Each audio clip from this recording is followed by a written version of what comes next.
Okay, so we've got dozens of old decals. Best way to get rid of them, heat gun and one of these plastic razor blades. I got this off eBay, it came with 100 blades, it was $10. So,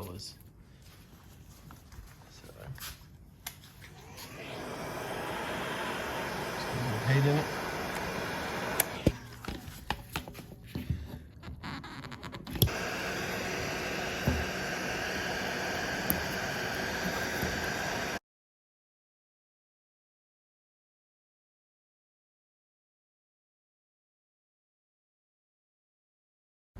Okay, so everything is stripped off it externally, and I mean everything, every fitting, we're totally done.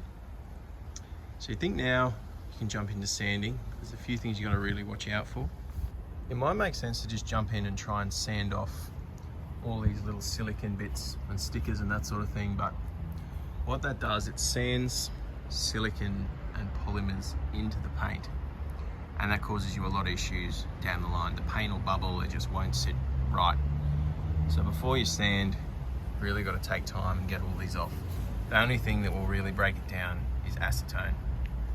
So this stuff, yet more stuff you got to remove if you want a half decent paint job.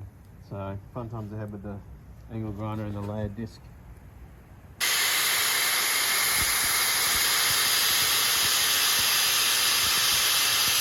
So now we've got to go after all the silicone and contaminants that are all over it that you can't see with the naked eye. And yeah, this is all still before the sanding, with the aim to not sand them into the paint. So the paint I'm using, which is a Norglass, they recommend something like Jif or this Glitz, a cream industrial cleanser. So I'm going to give the whole thing a really good scrub.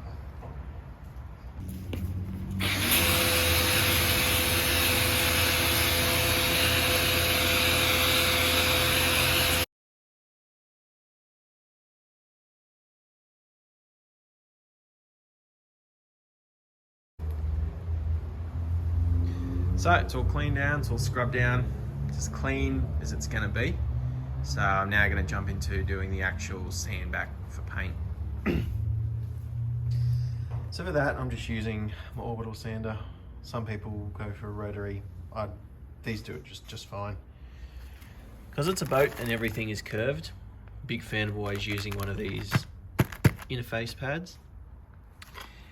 Now I've trialed these and I don't like them, to be honest. They're a very different texture to a normal sanding disc, but I find with gel coat they gum up really fast and they lose their bite really quickly. So for that I'm just using standard, your typical sanding disc. The primer we're using, it recommends a 240 grit sandback, so that's what we're going to do.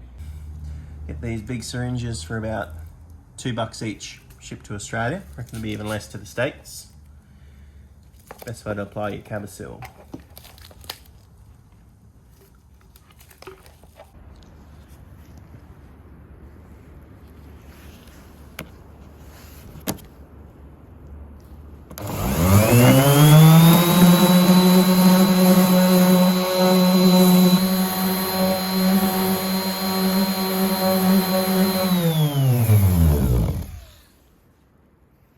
Now the next thing we're faced with is the structural Cabasil. It never does a particularly complete fill, so we end up with all these. So now we come along with some Q-Cell and fill them up. This is just the Q-Cell, very sort of easy to use, very malleable stuff.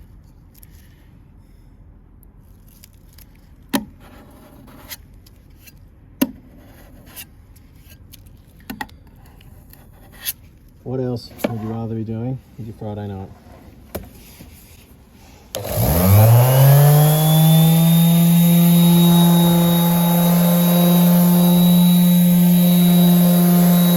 Okay, so we're on to the paint now.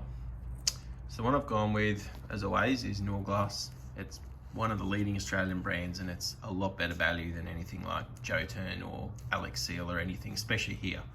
It's about a third of the price and I think it's just as good. So we've got the ship shape primer. Both are 2-part polyurethanes. I've got that in a grey.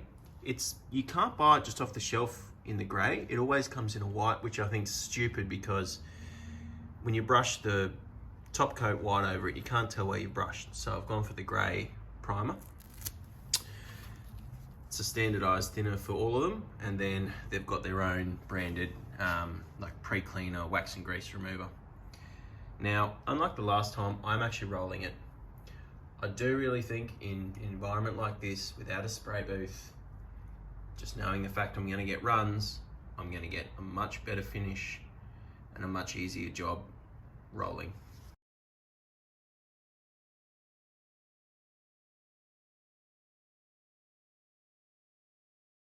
Righto, so it's completely cleaned down with the Norclean. We're not even touching it with our hands at this stage. We don't have any grease or any contaminants on it. The last cleaning step is I wipe down with a tack rag. I think it has something to do with it statically collects small particles.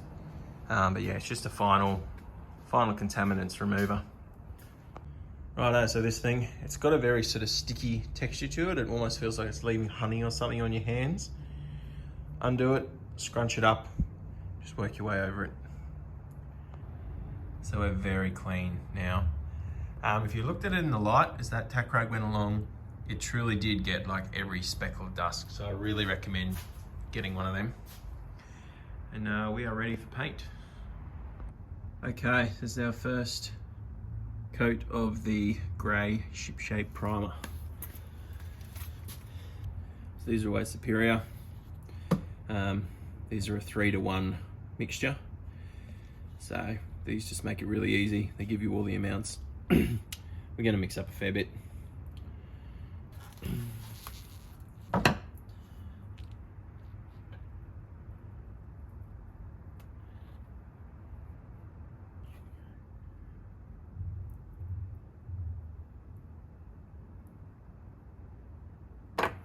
So I'm gonna go with 5% thinners. It's reasonably cold, but not too cold.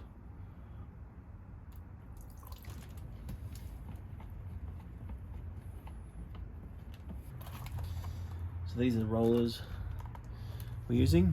They're a fine mohair one. That's what Norglass recommend. So before you use them, get a bit of tape and just run them back and forth because there's always fluff on them.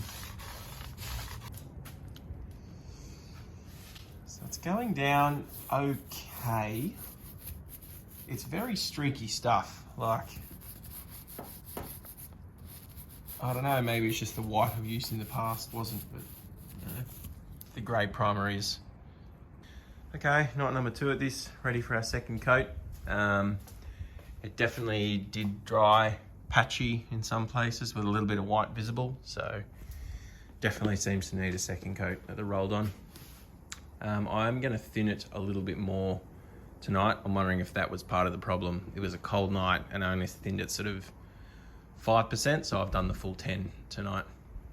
So I've done the same process again, except I haven't had to use the Norclean because it's a fresh coat. Just use the tack rag. Same mixing process.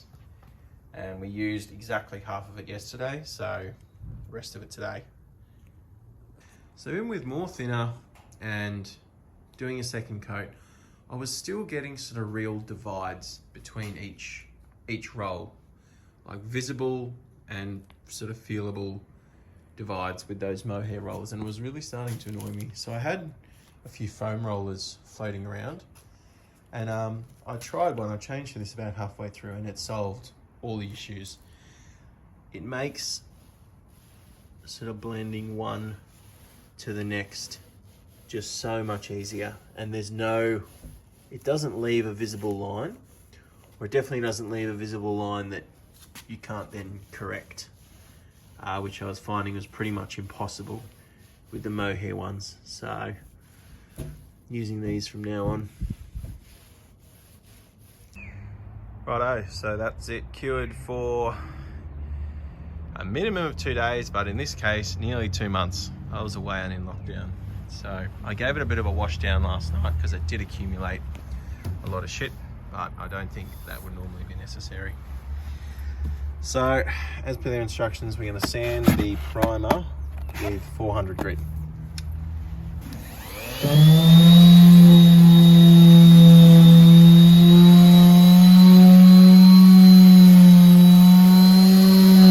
Okay, so we're sanding the primer because two reasons.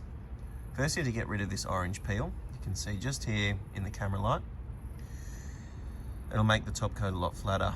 And secondly, as the instruction said, after you've let this cure for more than 2 days, you need to sand it so the top coat actually adheres. Now it says to use a 400 grit. So I've been using these. I forget how much I really dislike these Diablo Sand Net abrasives. They last 5 times as long, yeah, but they sand and remove material, I reckon, at about 1/3 of the speed. So I'm actually just doing it with a more aggressive, typical sanding style disc in a 240 grit. And I've done the rest of the boat, and there's no visible sanding swells or marks with the 240 grit. You'll see it now on the hatch. Instructions say 400, I'm using 240. I suppose you could always do it with the 240 and then do a final sand in the 400, but I'm confident the 240 will be fine and take 1/3 of the time. Here's an example of the 400 one. It's a new disc. I'm going to sand half of this.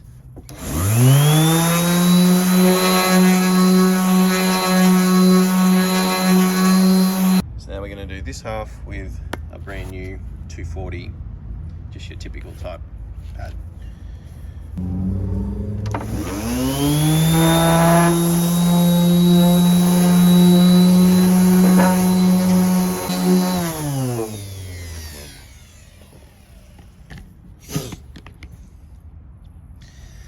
So here we go. I reckon that took between 1/3 and half the time, and I reckon we're more sort of around that 90% of the orange peel is gone instead of maybe sort of 70 or 80.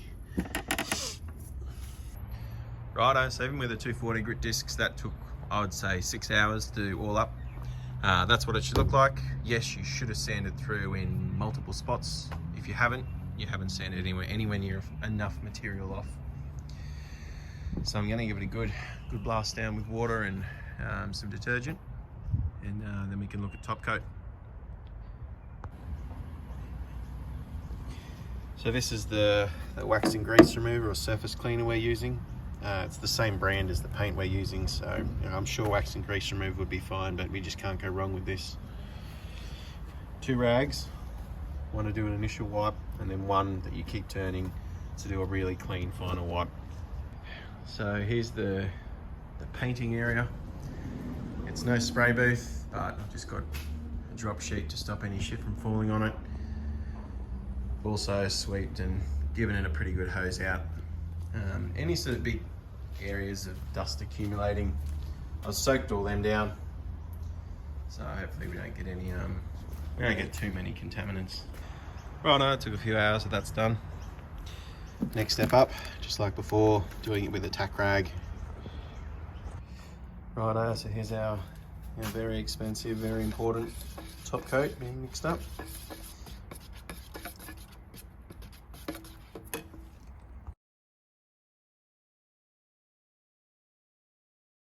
So the primer was a 3-to-1, whereas this is a 2-to-1.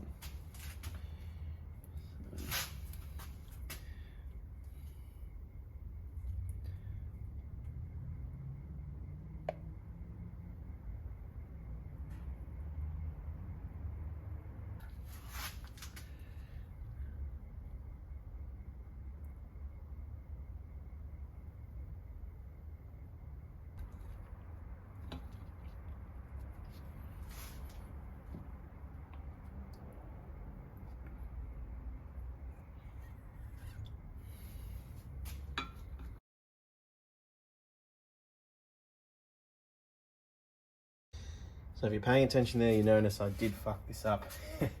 I had my bottle of spraying thinner lying around. So the first half of the thinner I used was spraying thinner. Second half is a brushing thinner. You'll see, at least it's not the final top coat, it's the first layer. It's the first coat, so hopefully that's okay.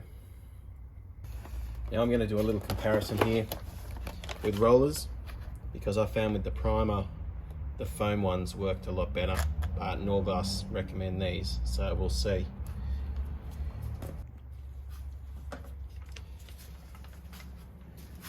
Just like with the primer, cleaning each roller with some tape.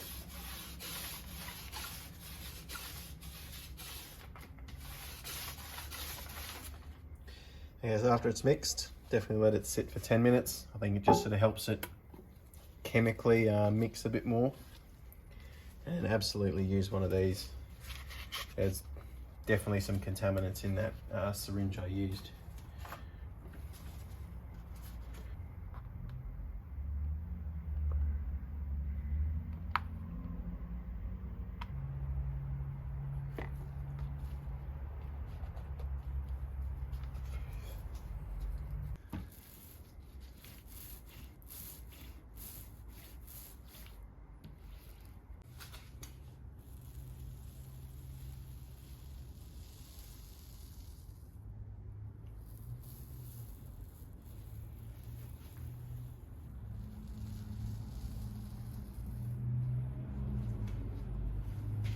So now I'm going to try the foam roller on the little one.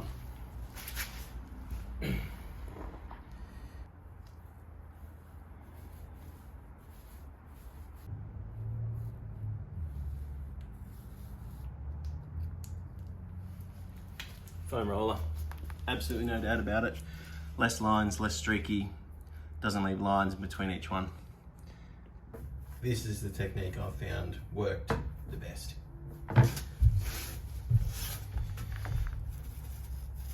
Loosely do an area about that big.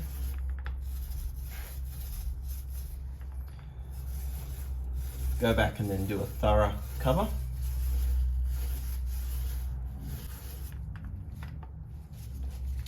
Then do a really light, just sort of flattening and blending in cover. That should get rid of most of these lines.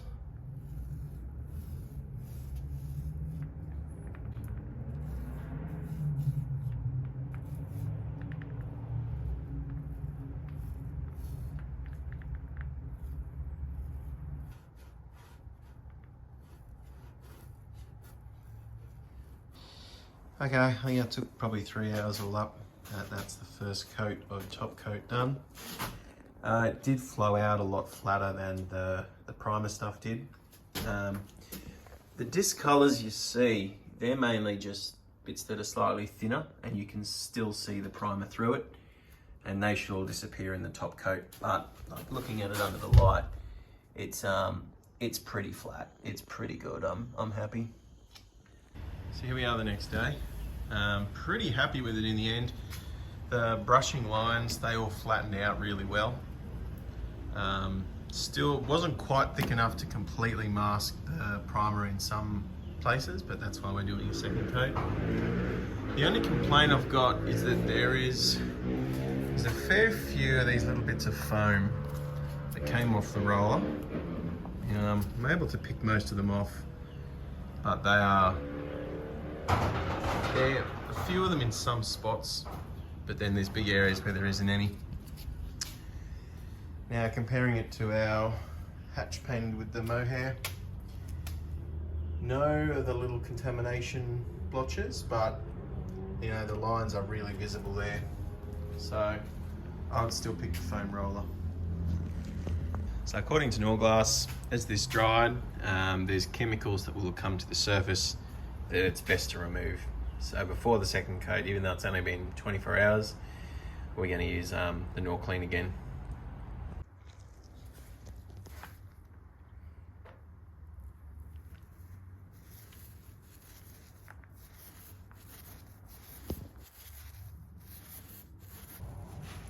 So this second coat, after I found the manual says to let it cure or mix for 10 minutes before putting it on. I found after it had mixed for sort of more around the 30 mark, it just seemed to go on so much better. The sort of streaking lines that were happening yesterday, they're sort of a thing of the past.